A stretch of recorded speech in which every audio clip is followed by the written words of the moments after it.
প্রিয় দর্শক, আমরা এই মুহূর্তে অবস্থান করছি একদম পদ্মার, সে আমাদের কাঙ্ক্ষিত, আমাদের গর্বের প্রতীক, আমাদের ভালোবাসার প্রতীক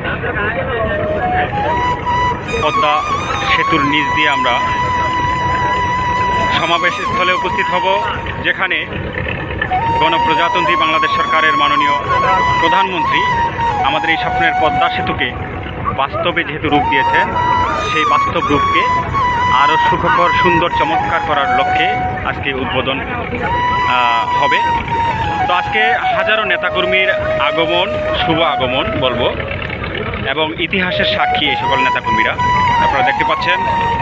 আমরা যারা আমাদের সঙ্গী আসছেন নেতাকর্মীরা, তাদের কিছু সাক্ষাৎকার নিব, তাদের অনুভূতি শেয়ার করবে, এবং বাংলাদেশে এই এখানে উপস্থিত আছেন চরকুমারিয়া ইউনিয়ন যুবলীগের সংগ্রামী সাধারণ সম্পাদক জনাব আরিফ ব্যাপারী।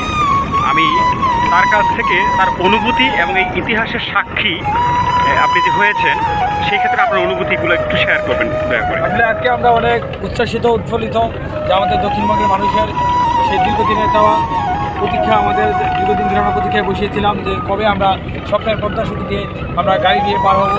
সেই দীর্ঘদিনের প্রতীক্ষা আমাদের আজকে শেষ পর্যায়ে।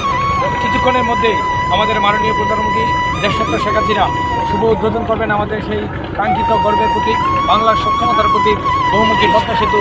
এরপর থেকে আগামীকাল সকাল থেকে আমাদের গাড়ি ঘোড়া চলবে। আমাদের দক্ষিণবঙ্গের মানুষ যদি রাত্রেবেলা সুস্থ হতাম, তাহলে ঢাকা যাওয়াটা আমাদের জন্য খুবই দুষ্কর ছিল। অনেক রুগী অ্যাম্বুলেন্সের মধ্যে মারা যেত, কিন্তু আগামীকাল 26 তারিখ থেকে আর কোনো রুগী গাড়ি মারা যাবে না। আমাদের সঠিক সময়ের মধ্যেই আমাদের হসপিটালে রুগী নিতে পারবে, এবং যে কোনো সমস্যা আমাদের ঢাকায় হলে আমরা দক্ষিণ ঢাকা যেতে। এই জন্য দক্ষিণবঙ্গের মানুষ আমরা অনেক ধন্য, আমরা গর্বিত। মাননীয় শেখ হাসিনা, মাননীয় প্রধানমন্ত্রী, গণপ্রজাতন্ত্রী বাংলাদেশ সরকারের প্রধানমন্ত্রী জননেত্রী শেখ হাসিনার প্রতি আমরা কৃতজ্ঞ যে তিনি আমাদের এই সক্ষমতার প্রতি, গর্বের প্রতি, বহুল প্রতীক্ষিত পদ্মা সেতুটি আমাদেরকে উপহার দিয়েছেন। এই জন্য দক্ষিণবঙ্গের মানুষের পক্ষ থেকে মাননীয় প্রধানমন্ত্রী, গণপ্রজাতন্ত্রী বাংলাদেশ সরকারের প্রধানমন্ত্রী জননেত্রী শেখ হাসিনাকে আমাদের অনেক কৃতজ্ঞতা, অভিনন্দন, শুভেচ্ছা।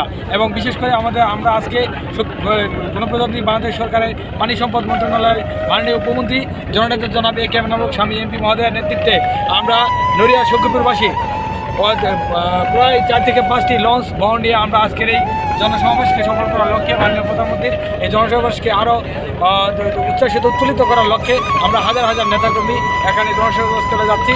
আর অল্প কিছুক্ষণের মধ্যে আমরা সেই জনসমাবেশস্থলে পৌঁছে দেব। নেত্রীকে আমাদের পক্ষ থেকে, আমাদের সখীপুর নড়িয়াবাসীর পক্ষ থেকে শুভেচ্ছা, অভিনন্দন।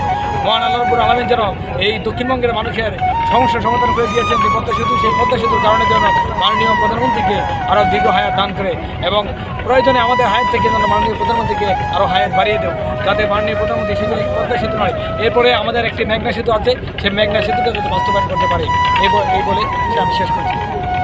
ধন্যবাদ আপনাকে আপনার অনুভূতিটি চমৎকারভাবে শেয়ার করার জন্য।